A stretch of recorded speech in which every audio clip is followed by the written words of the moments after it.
இங்கே பாருங்கள், உங்களுடைய வாழ்நாளில் இப்படி ஒரு பிரம்மாண்டத்தை இன்றைய காலகட்டத்தில் கூட நம்மளால் வந்து கற்பனை செஞ்சு பார்க்க முடியாது. அப்படி ஒரு பிரம்மாண்டங்க. நீங்கள் நினச்சி பாருங்கள், இது வந்து 7ஆம் நூற்றாண்டில் வந்து இதை வந்து செதுக்கியிருக்காங்க. 7ஆம் நூற்றாண்டில் ஒரு மிகப்பெரிய பாறை, ஒரு மலை மேலே இருக்கக்கூடிய ஒரு மிகப்பெரிய பாறை. நீங்கள் அதை பார்த்தீங்கனாலே உங்களுக்கு தெரியும். இங்கே பாருங்கள், அந்த பாறையை அப்படியே செதுக்கியிருக்காங்க. எப்படி செதுக்கியிருக்காங்கன்னு சொல்லி பார்த்தீங்கன்னா, மேலேருந்து கீழ் நோக்கி செதுக்கியிருக்காங்க. அதாவது பேஸ்லேருந்து ஒரு வேலையை நம்ம செஞ்சிடலாம், ஆனால் மேலேருந்து இது வந்து கீழ் நோக்கி செதுக்கியிருக்காங்க. அப்படியே அந்த பாறையை வந்து ஓப்பன் பண்ணியிருக்காங்க. இதெல்லாம் வந்து எவ்வளோ பெரிய ஒரு கட்டடக்கலையின் உச்சம் அப்படிங்கிறத நீங்கள் இமேஜின் பண்ணி பாருங்கள்.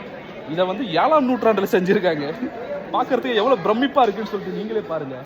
இங்கே இருக்கக்கூடிய இந்த பெரிய தூணாகட்டும், அதே மாதிரி இங்கே பாருங்கள், இந்த இடத்துல வந்து ஒரு பெரிய யானை ஒன்று செஞ்சு வச்சுருக்காங்க.